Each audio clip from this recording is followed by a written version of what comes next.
இவ்வளவு பேசுறாங்களே திராவிட முன்னேற்ற கழகத்தினுடைய அரசு. நீங்க பாருங்க, இன்னைக்கு இந்த கோயம்புத்தூர் மக்கள் நாளைக்கு முதலமைச்சர் நாளானைக்கு மெட்ரோ ரயில் பார். இதை பற்றி ஒரு 5-6 நிமிடம் உங்களிடம் பேச வேண்டும் என்பது எங்களுடைய ஆசை.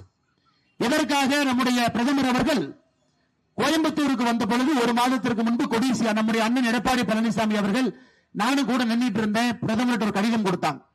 அந்த கடிதத்தில் என்ன கேட்டாங்கன்னா, ஐயா கோயம்புத்தூருக்கு மெட்ரோ ரயில் வேண்டும் என்று அண்ணன் எடப்பாடி பழனிசாமி அவர்கள் இதே கோயம்புத்தூர் விமான நிலையத்தில் கடிதம் கொடுத்தார். பாரதிய ஜனதா கட்சி சார்பாக நாமளும் பிரதமர் கடிதம் கொடுத்தோம், கோயம்புத்தூருக்கு மெட்ரோ ரயில் வேண்டும் என்று. எதற்கு வேண்டும்? இன்னைக்கே பாருங்க, நாம் என்னதான் கூட்டம் போட்டு ஓரத்தில் இருந்தாலும் கூட பொதுமக்களுக்கு இடையூறு செய்ய வேண்டாம் என்று நாம் எவ்வளவோ நினைச்சிருந்தாலும் கூட பொதுமக்களுக்கு எங்கேயோ தொந்தரவாகுது. இன்னைக்கு சிட்டிக்குள்ள எங்கேயுமே போக முடியாது.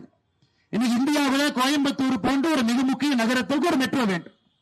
ஆனா இன்னைக்கு நாம் புரிந்து கொள்ள வேண்டும், எந்த மெட்ரோ திட்டமாக இருந்தாலும் கூட அது கடன் வாங்கி செயல்படுத்தக்கூடிய திட்டம் தான் எல்லா மெட்ரோ திட்டமும் கூட.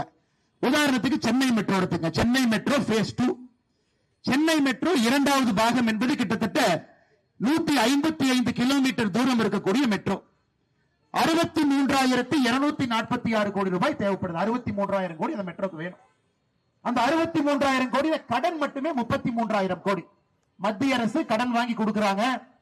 அந்த மெட்ரோ ஓடும் பொழுது அதிலிருந்து வரக்கூடிய வருமானத்துல 30 ஆண்டுகள்ல அந்த கடனை கட்டணும், வட்டியை கட்டணும், அசலை கட்டணும், 33,000 கோடியும் கட்டி முடிச்சிடணும்.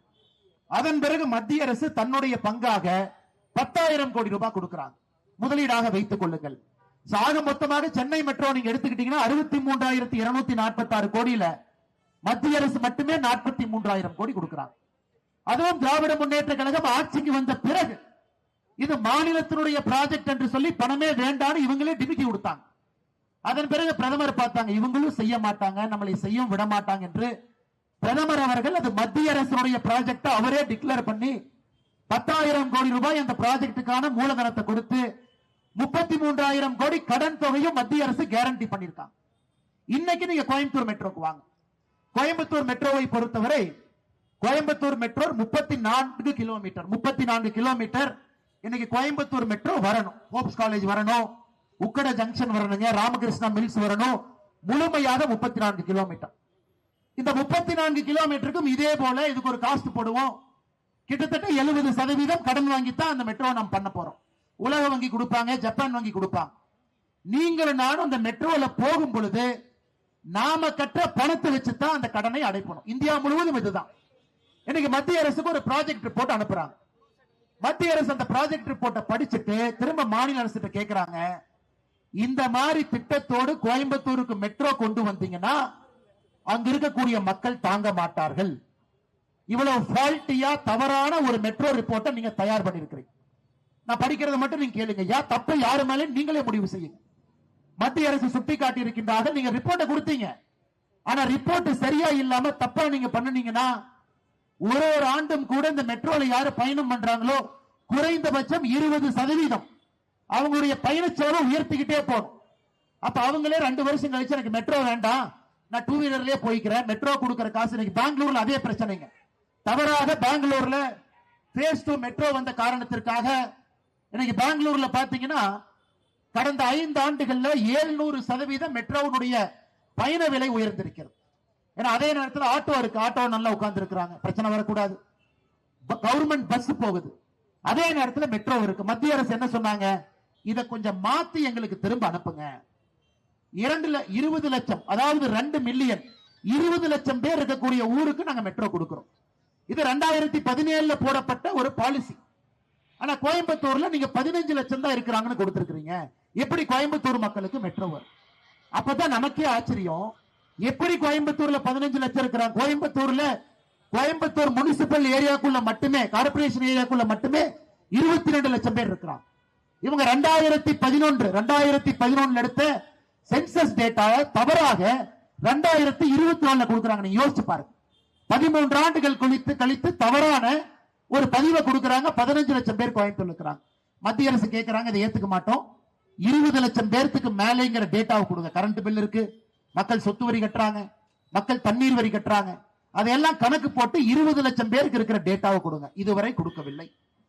இரண்டாவது, மத்திய அரசு கேட்டிருக்கிறாங்க, 34 கிலோமீட்டர் இருக்கக்கூடிய கோயம்புத்தூர் மெட்ரோக்கு நீங்க 6 லட்சம் பேர் போவாங்கன்னு சொல்றீங்க. 6 லட்சம் பேருக்கு இந்த ஃபீஸ் வைக்கலாம். சென்னையில 55 கிலோமீட்டர் போற பேஸ் 1 மெட்ரோ டெய்லி 4 லட்சம் பேர் போறாங்க. 55 கிலோமீட்டர் மெட்ரோல டெய்லி 4 லட்சம் பேர் போகும்போது 34 கிலோமீட்டர் மெட்ரோல எப்படி 6 லட்சம் பேர் போவாங்க? சரியா கணக்கு போட்டு கொடுங்க. இல்லாட்டி மெட்ரோல ஏற சாதாரண பொதுமக்கள் தலையின் மீது இந்த ரேட்டை ஏத்திடுவாங்க. 100 ரூபாய் 130 ரூபாய் கொடுத்தீங்கிறது கூட போக முடியுங்களா?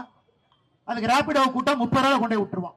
ஆனா மத்திய அரசு கேட்டது திரும்ப கொடுத்து இதை மறுபடியும் சரி பண்ணி ரூட்டை ரீஅலைன் பண்ணி ரைட் ஆஃப் வே மெட்ரோல இருந்து கீழே வரும் பொழுது 22 மீட்டர் வித்து இருக்கணும், நீங்க 18 மீட்டர் வித்து போட்டிருக்கீங்க. இது எதையுமே பொது மேடையில பேச மாட்டாங்க. பொது மேடையில முதலமைச்சர் வந்து ஒண்ணு பேசுவாரு, கோயம்புத்தூர் மக்களை வஞ்சித்து விட்டார்கள்.